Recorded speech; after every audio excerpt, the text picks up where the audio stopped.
Hi, I'm Fran from the Glenigan Accounts Management team, and today I've got my colleague Kirsty from our research department with me, and we're going to be talking about the phases of construction. So Kirsty, what would you say the phases of construction are? Well, for Glenigan, we classify construction into 3 phases. The first one is the pre-tender phase, followed by the tender phase, and finally the contract award phase. So let's talk about the pre-tender phase. What does that mean? This simply means that the project has not yet gone out to tender for the main contractor, and we get these from 3 different sources. The most common one is the planning portal, where we scrape local authorities daily for planning applications related to construction. There are 7 types of applications available on G2, and we track their submissions and their decisions daily. The second type of project is our pre-planning project. This is where we've picked up details of the project before it even hits the planning portals. They come from a number of sources such as industry press, scoping opinions, environmental impact assessments and STARS.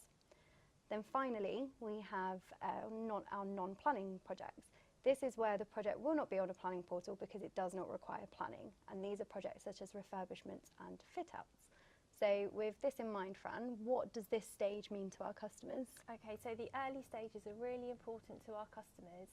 If you are looking to get involved in the design stage, this allows you to make contacts with the architects, the clients, and all of the early consultants specified in the conception of a project.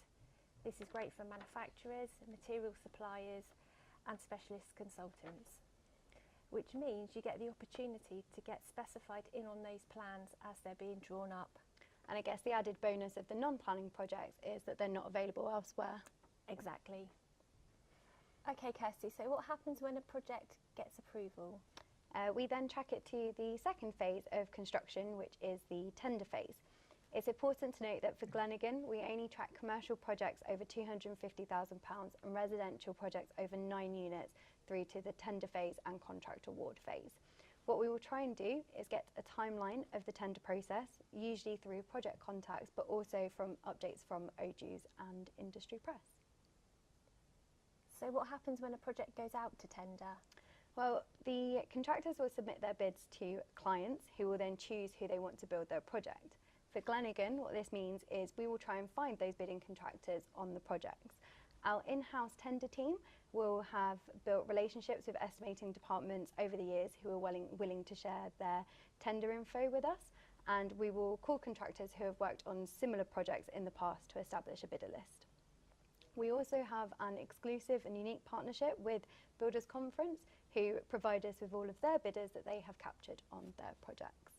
So again, Fran, with this in mind, how important are bidders to our customers? Okay, so bidders are really important to our customers because it gives them the ability to track all the contractors that are actually bidding for the main contract, giving them the high probability of actually securing the contract for their package, particularly useful if you are a subcontractor. Also, this means you get visibility on the projects that your competitors are bidding on. And I guess also it means that you can build relationships up with contractors in the future in the hope of them coming to you with for your package. Definitely. So what happens next, Kirsty, when tenders have been returned? The project then enters its third and final phase, the contract award phase. So alongside our own research, contractors will tell us the projects that they have been awarded each month, and they do this in the hope of securing a place on our contracts leagues tables. These are not only published on our platform, but they're also published through a wide variety of industry press sources. And so finally, what's next after we have the winning contractor?